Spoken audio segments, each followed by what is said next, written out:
ujeedka maanta waxa uu yahay soo gudbin ogeysiis channel cusub daawasho wacan.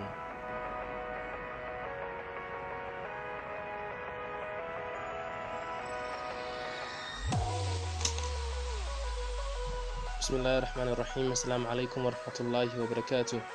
dhammaan ummadda Soomaaliyeed iyo cid kasta oo xiiseysay inay wax ka daawato barta YouTube-ka waxaan ugu bishaareynaa in channelkan cusub ee lagu magacaabo Dunida Technology Tube uu u soo gudbin doono waxyaabo badan oo ku saabsan dunida maanta.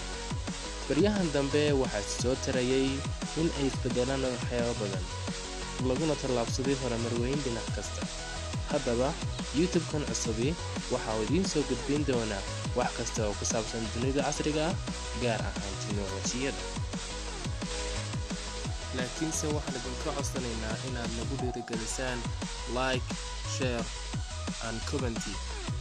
hana ilaawina inaad subscribe noo saartaan si aan u wada soconno una daawataan video kasta oo soo gelino. waad mahadsantihiin.